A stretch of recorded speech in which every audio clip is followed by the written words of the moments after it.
Hello everyone, I'm Elian today. I'll tell you the story of nothing changes. If you stay the same, we're going to explore something simple, but quietly life-changing the way small choices shape the entire direction of your life. Even when you're not looking. Before we begin, let me gently welcome you. Wherever you're on the bus, in your room, or maybe lying in bed, I'm glad you're here. This is your time, not to fix yourself, not to chase productivity, but just to listen, feel, and grow gently and in your own. Way before we go further, I'd love for you to take a moment to like the video and subscribe, but only if you truly enjoy what I do here. And if you want to feel part of something bigger, tell me where you're listening from and what time it is where you are. It always amazes me how we're all connected in this quiet, kind space across the world. Now, let's begin. There's a quote I once saw, I don't remember where, but it stayed with me. Your life does not get better by chance, it gets better by change. Sounds simple, but the truth in it is heavier than we think. Because sometimes we stay exactly where we are, not because we like it, but because it's familiar. Even if we're unhappy, even if we're stuck, even if we want more, we stay the same. Why? Because change, even when it's good, feels like loss at first. I want to ask you something. Is there a part of your life that feels? Pause. Maybe you wanted to start something, a new habit, a new way of thinking, a small risk, but you've told yourself, not now. Maybe later, I'm just not ready. We all do this, but here's the quiet truth. Time passes whether you're ready or not. And if nothing inside you shifts, then everything around you stays the same. Let's slow this down. Imagine standing at a lake. It's calm, still, quiet. Now, throw in the smallest pebble. What happened to ripple? Just one movement, and suddenly the whole surface changes. That's how interchange works too. You don't need a dramatic life decision. You just need one small choice to break the stillness.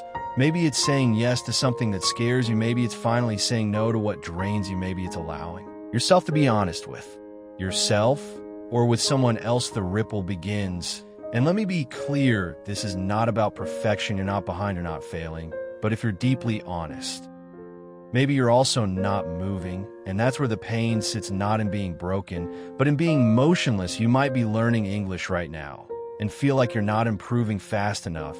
But here's something I've learned from years of teaching. Language doesn't grow when you stay safe, it grows when you mess up, when you speak anyway, when you keep going. Change isn't about speed, it's about direction. Even if you take one tiny clumsy step, it's still forward. I once had a student, let's call her Maria. She spent years saying, I'm too old to speak fluently, my grammar's bad, I'll never sound natural. But one day, she surprised me. She stayed after class and said quietly, Elian, I booked a ticket to New York alone. I asked why. She said, I'm tired of waiting. I want to live in English, not just study it. She didn't wait until she was ready. She just changed, and the ripple began. Maybe this is your ripple moment. Maybe it starts with listening to this podcast and letting the words go deeper than usual, or well, maybe it's something else entirely. But let me say this softly and clearly, nothing changes if you stay the same, and you, my friend, deserve a life that does change slowly, gently, and truly, even when it's scary, even when you don't feel ready. Because growth doesn't need permission, just one step, just one ripple. That's how it begins. Section 2. The illusion of later. There's a strange comfort in the word later. It lets us feel safe, like we have time, like change is still possible, just not today. But later can become a trap, a soft, invisible box we live in for years. Think about it. How many times have you said things like, I'll start when I'm less busy. I'll try once I feel more confident. I just need to fix a few things first. We say these things because we care. We want to do well. We want to succeed, to grow, to make it count. But what we don't always realize is later can slowly become never. I remember a man I met at a small local library in California. He was maybe in his late 60s, with bright eyes and a quiet smile. He came to one of my English conversation clubs week after week. One day, we were practicing introductions, and he said, I'm studying English because I want to become a tour guide. People smiled, and someone asked politely, Oh, for your grandchildren? He looked up and said, gently, No, for myself. I've been waiting for 30 years. And there was a pause in the room. Not a sad one, just quiet, heavy, real. He said, "I always told myself I'd do it later. Then one day I realized I didn't want to leave this life without trying." That moment stayed with me because he wasn't chasing success. He was chasing aliveness, the feeling of doing something for himself, even imperfectly. It reminded me that later is not always your friend. Sometimes it's just a softer way of saying, "I'm afraid to start." Now I want to ask you something. What are you postponing? What quiet dream or change or decision have you pushed into the future? Maybe so often, it doesn't even feel real anymore. Please don't judge yourself for it. We all do this. Our minds try to protect us from discomfort, even when that discomfort is the thing we need most to grow. But here's a truth that might surprise you. Clarity comes from movement, not thinking. You can plan forever, study every detail, prepare every step, but you won't really know how it feels until you begin. It's the same with language learning. Many learners want to wait until their English is perfect before they speak. But perfection never comes, and waiting only feeds the fear. So what's the alternative?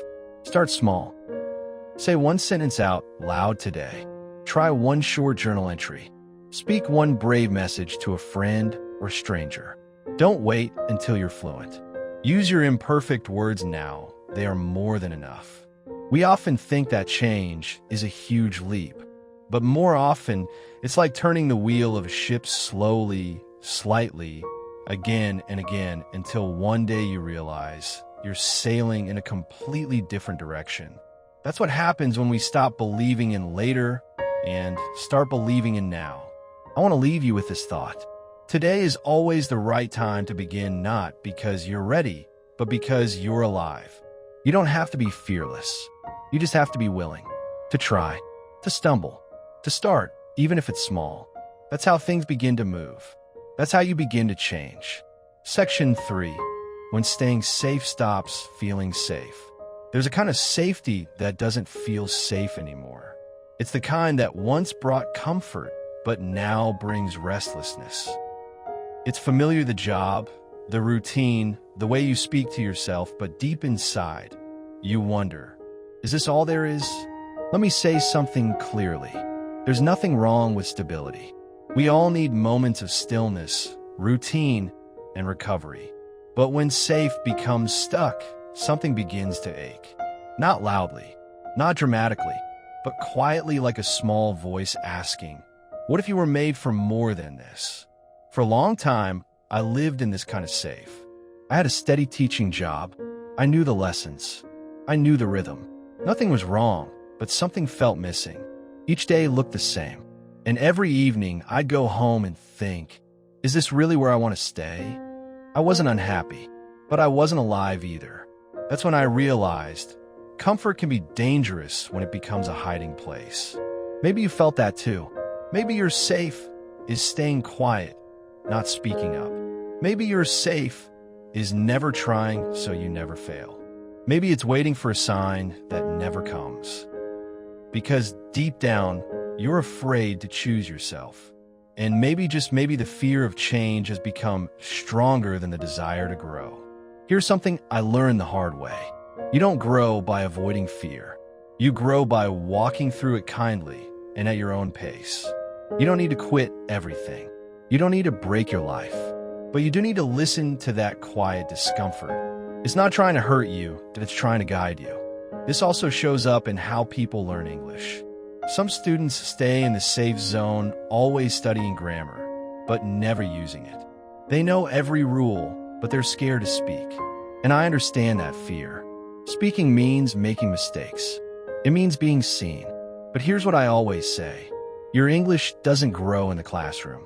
It grows in the real world, messy, brave, and honest.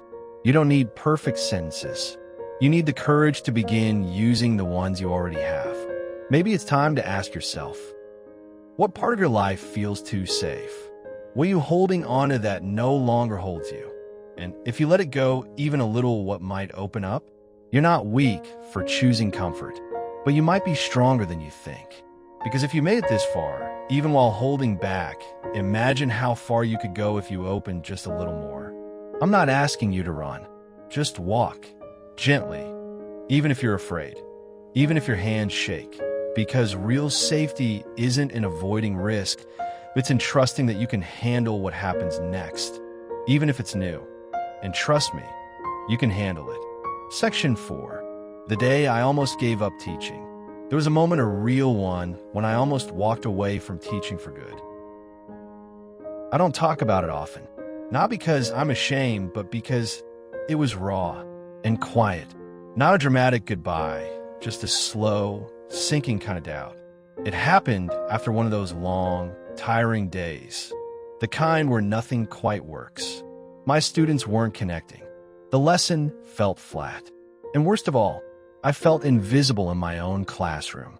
That evening, I sat alone in my car, keys in hand, and thought, what am I even doing?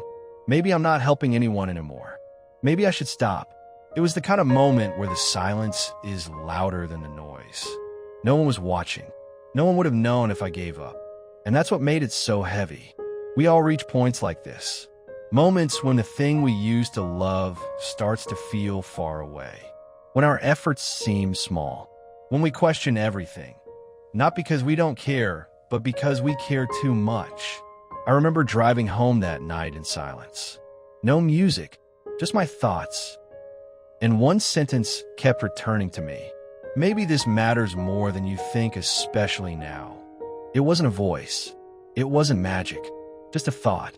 But it felt steady, like something deep inside me reminding me. This is part of it.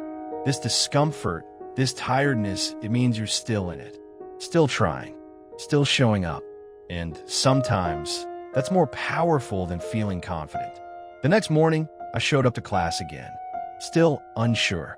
Still a little numb. But one of my quieter students, someone who barely spoke, came up to me after the lesson. She handed me a small note. Inside, in careful handwriting, it said, "Thank you for being patient with me. I'm not afraid in your class." That was it. And that was everything. That's when I realized you don't always see the seeds you're planting. Sometimes the people you're helping don't tell you. Sometimes your own growth is invisible until one day you look back and realize you didn't give up, and that was the victory. Whether you're a teacher, a learner, or someone who's trying to get through the day, maybe this is what you need to hear. You're making a difference, even when no one says it, even when it feels small. Because choosing not to quit, not once but again and again, is one of the bravest things you can do. The same applies to learning English or chasing any goal that matters. There will be days when you feel like you're going in circles. Days when your progress feels invisible. But that doesn't mean it's not happening. Progress is quiet. It often shows up later in moments you didn't expect. So if today is one of those days when you want to quit, let this be your quiet reason to stay. Not forever. Just one more step. Just one more word. Just one more moment of believing that maybe, just maybe, this still matters. Section 5. The pressure to be better. Have you ever felt tired, not from doing too much, but from trying too hard to become someone else? We live in a world that constantly whispers, be more, do more, fix yourself. And maybe you've believed it, that there's something wrong with who you are now, that your real life begins after you improve, after you succeed, after you change. But what if that pressure, the quiet, constant push to be better is the very thing keeping you stuck? I used to think growth meant always striving, reading more, planning more, working harder. But over time, I started noticing something strange. The more I pressure myself to grow, the more disconnected I felt from myself, from others, even from the joy of simple moments. Because here's what no one tells you. Self-growth is not the same as self-rejection. You can't shame yourself into becoming someone you love. You can't bully your way into peace. And sometimes when we say, I just want to improve, what we really mean is, I want to be someone who finally feels enough. It shows up in English learning too. Many students say things like, I'll be confident when I'm fluent. I'll love speaking English when I stop making mistakes. I'll finally feel proud when I sound like a native speaker. But the truth is, even when they get better, they're still not satisfied. Because they've tied their worth to a moving target. Here's a soft truth. You can want to grow and still be gentle with yourself right now. You can improve your English while accepting your accent. You can work on your skills while being proud of where you started. You can aim higher without believing you're behind. Let me offer you a metaphor. Think of a tree. Does it grow by pushing itself harder? Does it criticize its leaves? Does it compare its height to the tree next to it? No. It grows by being rooted, by letting in sunlight, by changing slowly with the seasons. And so can you. Sometimes the most powerful thing you can say is, I'm already enough, and I still want to grow. Not because you hate who you are, but because you believe in who you're becoming. So if you feel that pressure to be perfect, to always improve, to be better, take a breath. Remember, improvement that comes from love lasts longer than improvement that comes from fear. Speak English today, not because you must be perfect, but because your voice matters now. Make a choice today, not because you're broken, but because you deserve joy, even in the process. There is nothing wrong with wanting to grow, but make sure you're growing toward yourself, not away from yourself. That's how real change feels, like coming home, not escaping. Section 6. What if you're not lost? Just pausing? There are seasons in life when everything feels unclear. You don't know what comes next. Your plans don't excite you anymore. You wake up, go through the motions, and wonder, why does everything feel so foggy? People might call it being stuck. You might call it being lost. But what if it's neither? What if you're not broken, not failing, not even lost? What if you're just pausing? We don't talk enough about these in-between moments. They don't make for great stories. They're not dramatic or shiny or exciting, but they're real. They're the quiet days when you're not climbing anymore, but you haven't given up either. You're just here, breathing, wondering, waiting. And I want to say something that might feel strange at first. Pausing is part of the process. It doesn't mean you're lazy. It doesn't mean you're falling behind. It might actually mean you're finally listening to your body, to your emotions, to something deeper that's trying to shift. We live in a world obsessed with action. Make progress. Don't waste time. Keep moving. But nature doesn't grow like that. A tree doesn't bloom all year. The ocean doesn't crash endlessly. Even the sun rests every night. So why do we expect ourselves to be constantly in motion? I remember a time in my early 30s when I took a long break from everything. No teaching, no projects, just time with books, long walks, and a quiet cup of coffee every morning. At first, I hated it. I felt useless, invisible, like my life was fading. But slowly, very slowly, I began to hear things I couldn't before. Not voices, just my own truth returning, the kind that only comes when the noise dies down. And I realized I wasn't lost, I was realigning. So if you feel like your English isn't improving right now, or your life feels like it's on pause, let this next part land softly. You're not behind. You're just breathing. Sometimes you need to step back before you can step forward. Sometimes you need to rest before you can rise. Sometimes you need to feel empty, not because something is wrong, but because something new is being made. That here's a little image to hold on to. Imagine a caterpillar in a cocoon. From the outside, it looks like nothing is happening. But inside, everything is changing. Bones, wings, a new form, all in silence, all in stillness. Don't rush your cocoon season. Don't shame your quiet days. Let them soften you. Let them teach you. Because even when it feels like nothing's happening, your heart is still learning. Maybe you're not lost. Maybe you're not stuck. Maybe this pause, this stillness is sacred, a bridge between who you were and who you're becoming. So take your time, take a breath, and trust that you're not falling apart, that you're just not finished yet. Take a deep breath, not to fix anything, just to feel yourself here, alive, growing, changing, maybe slowly, maybe quietly, but deeply. You just spend time with thoughts that matter. And that means you're already changing in ways that are real, even if they're hard to see. Before we part, let me remind you, nothing changes if you stay the same. But everything changes when you begin to trust yourself, one step at a time. You don't need to have all the answers. You don't need to rush the process. You just need to keep choosing yourself, even when it's hard. And I'll be right here every time you need a voice to remind you. Thank you for spending this time with me, that you're not alone. Wherever you are, keep going gently.